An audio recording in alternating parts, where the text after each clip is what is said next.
I stood on my own porch and let two men in fake police uniforms put me in handcuffs while HOA Karen smiled like she had finally broken something worth breaking. The cuffs weren't loose or hesitant.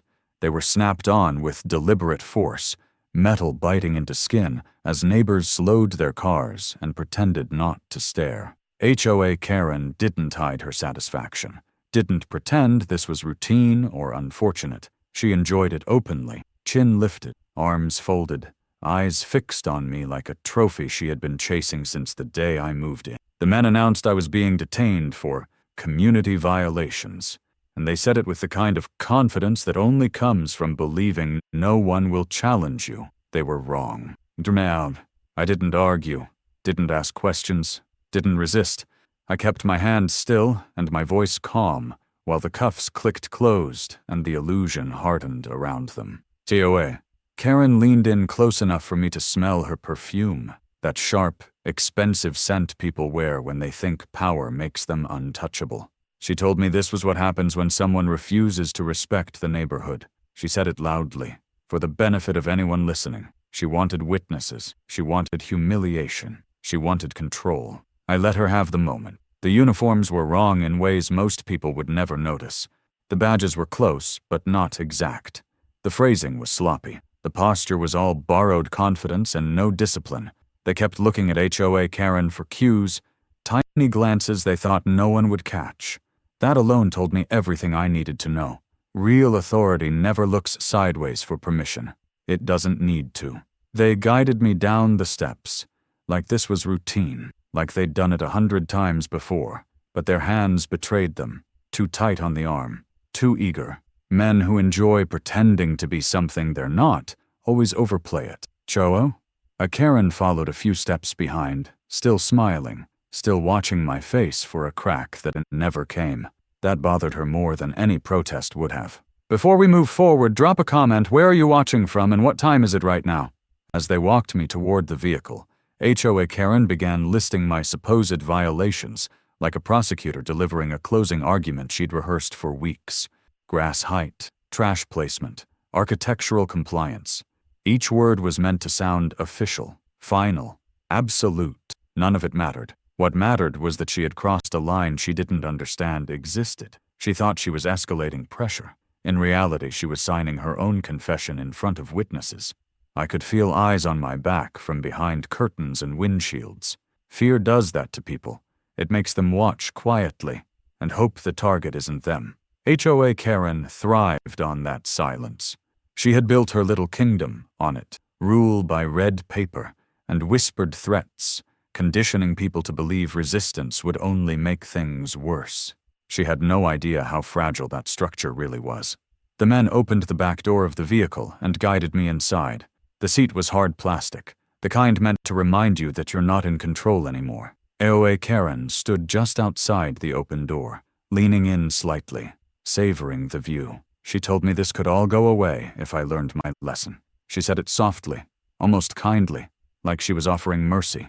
I met her eyes and said nothing. Silence unnerves people like her. They need reaction to validate themselves. The door shut. The lock clicked. The vehicle pulled away from the curb. As we drove, the men talked more than they should have. Nervous chatter disguised as professionalism. They repeated phrases about enforcement and compliance, words they had memorized but didn't truly understand. One of them kept adjusting his belt, touching the badge as if to reassure himself it was real. The other watched the mirrors too closely, scanning for a threat he couldn't name. Neither of them realized how much they were giving away. HOA. Karen followed behind in her own car, staying close enough to make sure this stayed her show. She wanted to be present for the outcome, whatever she believed that would be. She had convinced herself this was the peak of her authority, the moment the neighborhood would finally understand who was in charge. People like her always think the performance is the power. I sat quietly and let the minutes stretch. I thought about how quickly things change when false authority meets real consequences.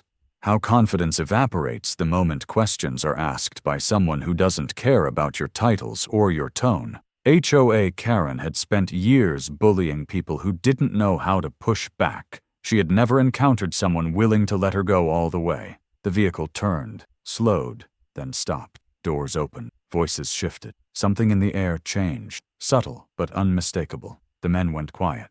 HOA Karen's footsteps approached. Still confident, still sharp. She was mid-sentence, already explaining, already asserting, when the first real uniform came into view. Unta. The smile didn't vanish all at once. It faltered first, just enough to notice. Her eyes flicked from face to face, searching for confirmation that this was still her stage. It wasn't. The room had recalibrated around real authority, and she could feel it slipping away. For the first time since this started, she stopped talking. That was the moment everything turned, even if she didn't understand it yet. I didn't move into that neighborhood by accident. I chose it the way men who have seen too much choose places to disappear, carefully, deliberately, with an eye for silence rather than status. I wasn't looking for prestige or community clout. I was looking for a place where nothing happened, where days blurred together without incident, where my name didn't matter, and my past stayed where it belonged. After years of living inside systems that never slept, I wanted a life that didn't require vigilance. I wanted to be invisible. My history didn't announce itself. There were no plaques on the wall, no uniforms hanging in closets, no stories volunteered to neighbors. Experience teaches you that real authority doesn't need to be displayed. It sits quietly, waiting. I had spent decades watching people misuse power, confuse volume for strength, position for legitimacy. I had also seen what happens when those illusions collide with reality. That knowledge doesn't fade just because you change addresses. The first sign of trouble arrived so small it would have been easy to dismiss. A slip of red paper tucked under my windshield, printed with aggressive fonts and legal-sounding language, citing violations that bordered on absurd. Grass too high, trash can visible, decorative choices that apparently offended someone's sense of order. It wasn't the content that caught my attention.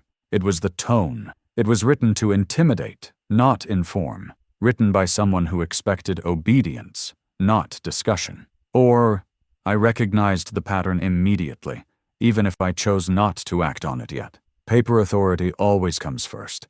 It's the cheapest form of control. Anyone with a printer and enough confidence can create it. Most people comply because it's easier than questioning it. Fear thrives on inconvenience. HOA Karen understood that instinctively, even if she didn't understand why it worked. At first, I ignored the notices. Not out of negligence, but calculation. Escalation reveals intent. People who are bluffing retreat when challenged. People who are drunk on control double down. HOA Karen doubled down fast. Fines increased. Language sharpened. Threats crept in where reminders used to be. Legal action was mentioned vaguely, the way scammers do when they don't want specifics examined. That was when I started paying closer attention to her behavior rather than her words. She walked the neighborhood like an inspector general, clipboard in hand, eyes always moving, always counting. She lingered longer in front of certain houses. She smiled when people looked away. She thrived on being seen enforcing something no one had actually agreed to. Power, to her, wasn't about results. It was about reaction. Real authority operates differently. It doesn't seek eye contact to intimidate. It doesn't hover. It doesn't need witnesses. It functions whether people are watching or not. HOA Karen's authority evaporated the moment she wasn't observed. That told me everything I needed to know about its legitimacy. Still, I didn't confront her.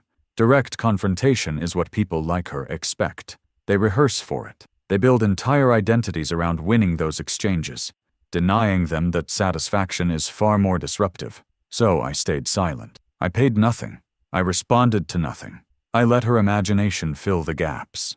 That silence irritated her more than resistance would have. She began showing up more often. Notices arrived closer together. The fines grew steeper. The language more theatrical. She wanted a reaction, any reaction, something she could point to and say, "See, I matter." Instead, she got nothing. Behind the scenes, I verified what I already suspected. Quiet checks through official channels, county records, registration databases, enforcement authority. Everything came back clean because nothing existed. No HOA, no covenants, no legal teeth. Just HOA Karen and her homemade empire of paper and fear. I could have ended it there. A single certified letter would have collapsed her entire operation, but that would have left the structure intact, ready to be rebuilt somewhere else. People like her don't stop when embarrassed. They relocate, they rebrand, they find new victims. Ending it meant letting her expose herself completely. Deep boy.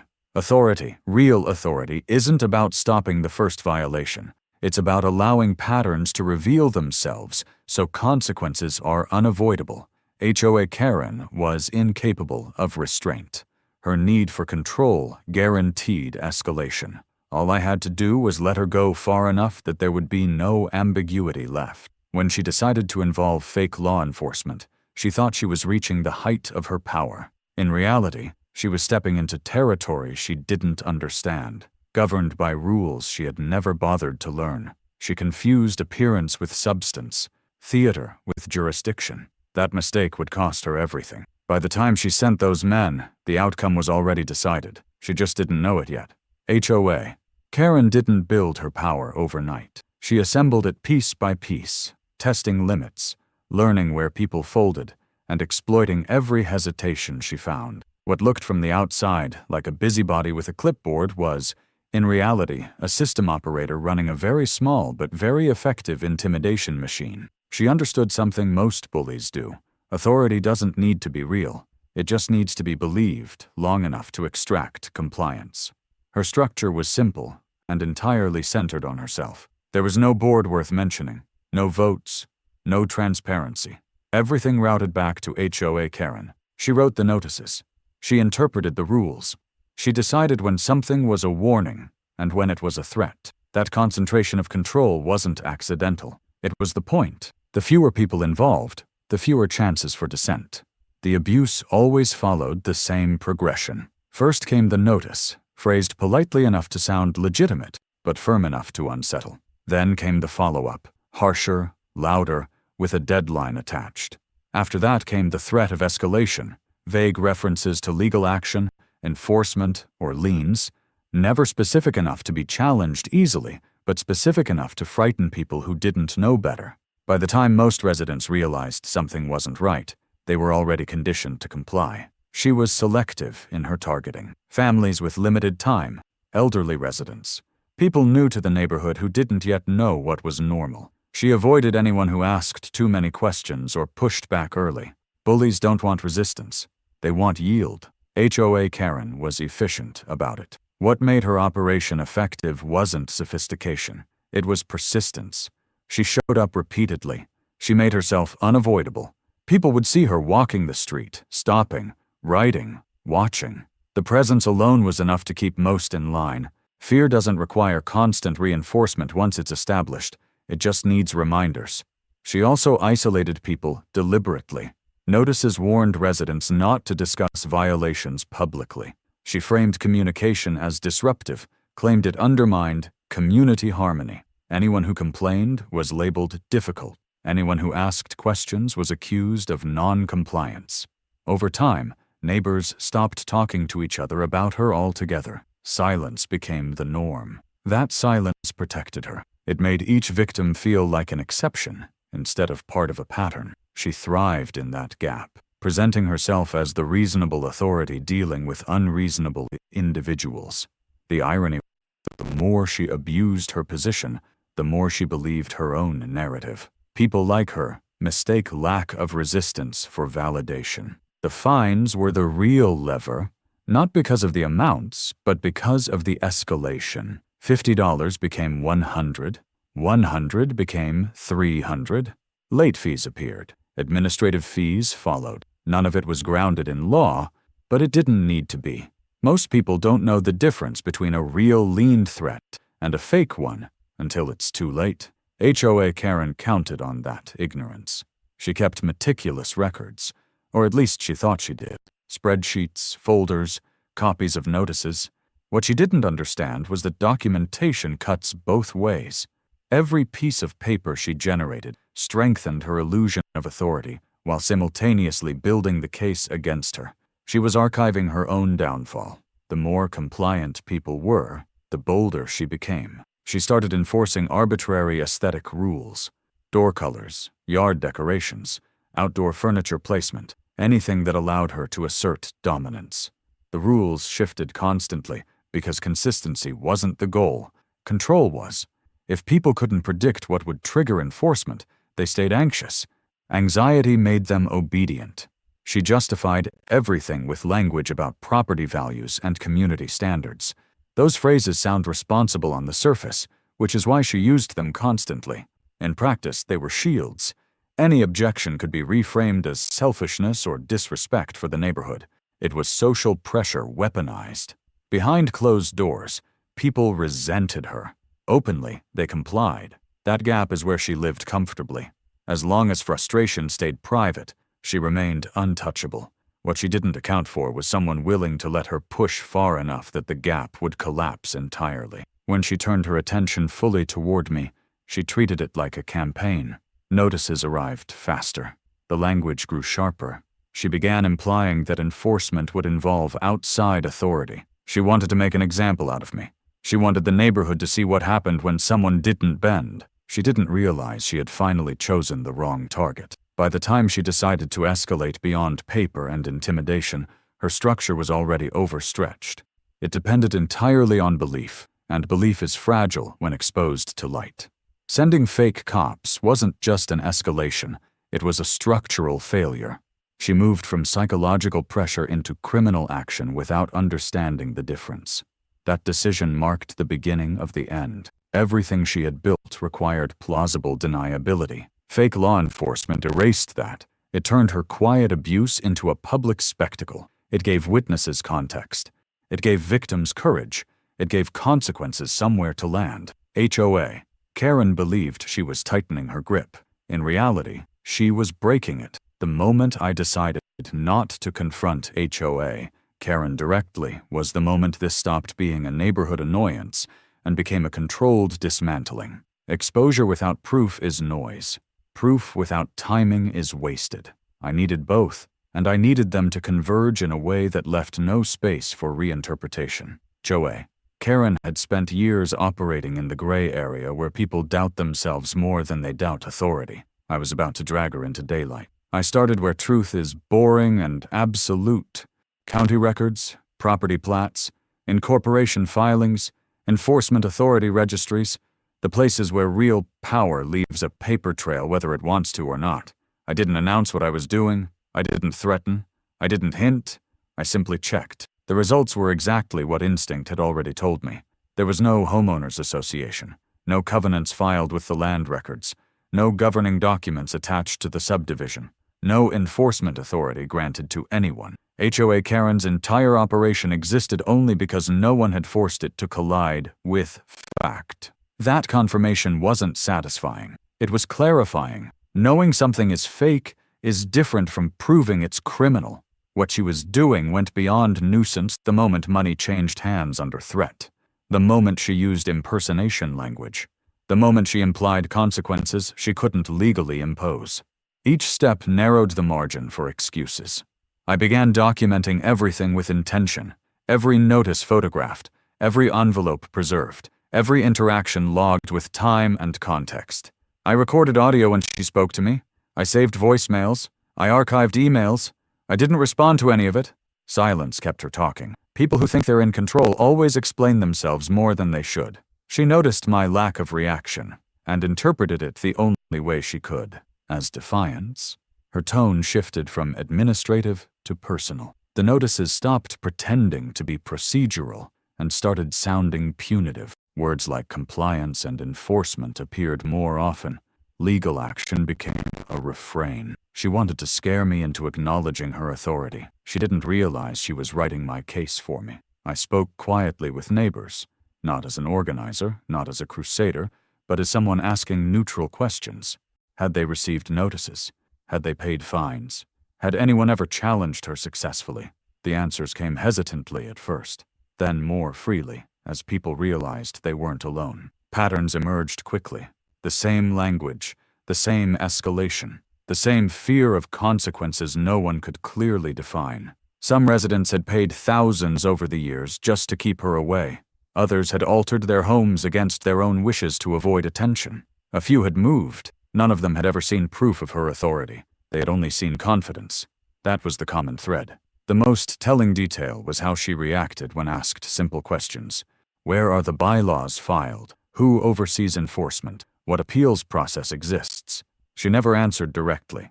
She deflected. She accused. She reframed. People like her rely on momentum. Once you interrupt it, they panic. I compiled everything into a single, organized record. Notices, record searches, witness statements, timelines. I didn't embellish. I didn't editorialize. Facts don't need help. They just need structure. What emerged wasn't a misunderstanding or a mismanaged committee. It was a sustained pattern of fraud and intimidation. None of that guaranteed accountability. Administrative abuse often dies quietly, buried in settlements or warnings that change nothing. HOA Karen had already shown she would escalate when challenged. I needed her to make a move so overt that it removed all ambiguity. I needed her to cross a line that couldn't be smoothed over. She did exactly what I expected. The language in her notices shifted again. This time enforcement wasn't implied. It was promised. She referenced outside authority. She mentioned officers. She hinted at arrest. It was the kind of bluff meant to terrify people into immediate compliance. Most would have folded at that point. I waited. When she sent the men in fake uniforms, she believed she was asserting final control. In reality, she was committing multiple crimes in front of witnesses while creating irrefutable evidence. Impersonation, false detention, conspiracy, extortion. Each charge stacked neatly on top of the documentation I already had.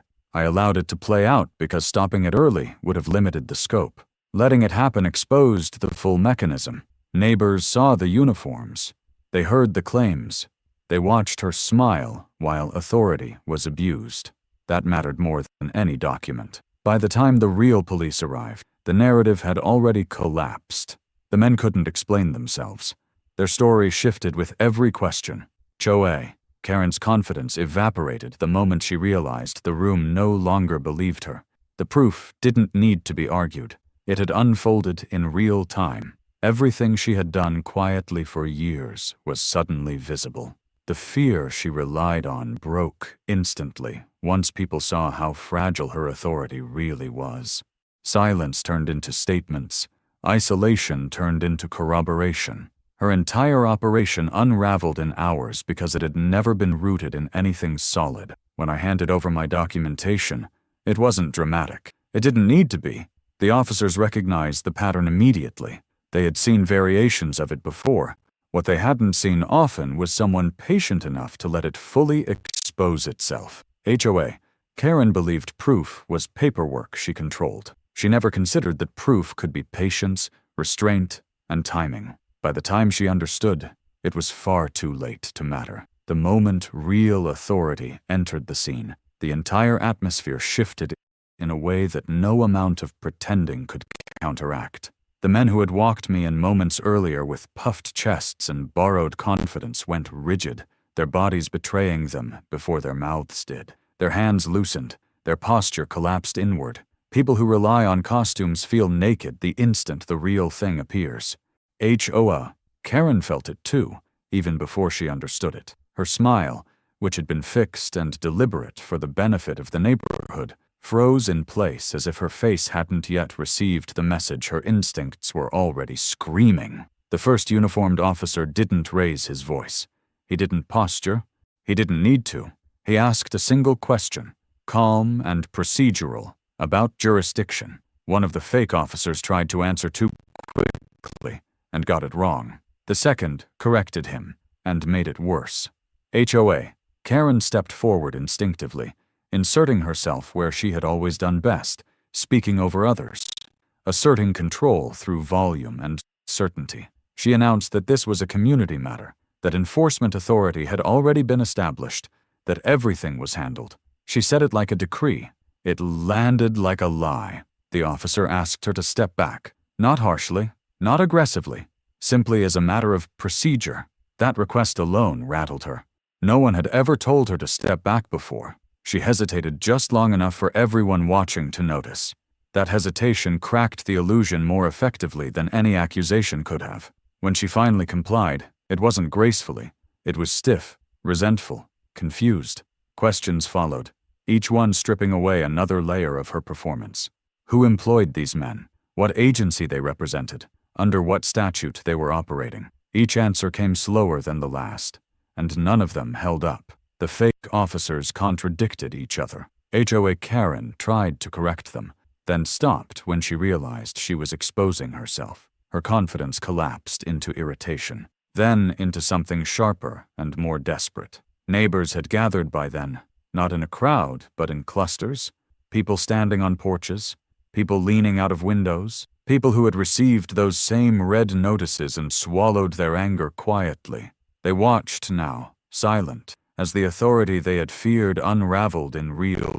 Fear dissolves quickly once it sees its source reduced to confusion. One officer asked me if I knew the men who had detained me. I said no. Another asked if I consented to the detention. I said no. The cuffs were removed without ceremony. The absence of them felt less significant than the shift in posture from everyone involved. I was no longer the subject. HOA Karen was. She tried one last time to regain footing. She raised her voice. She referenced bylaws. She invoked the neighborhood. She framed herself as a protector. None of it mattered anymore. The officers weren't listening for tone or confidence.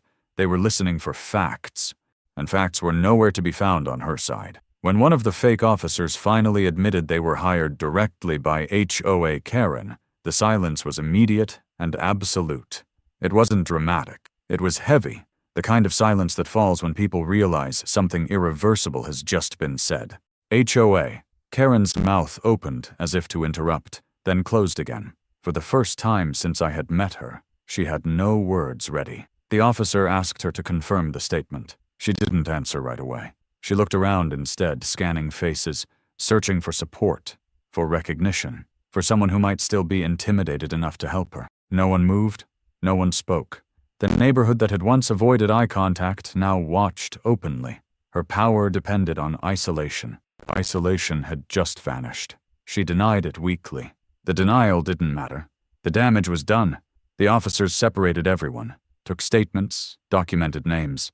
The fake officers were placed in real handcuffs. The irony not lost on anyone watching. HOA Karen stood rigid, arms locked at her sides, face tight with rage she could no longer express safely.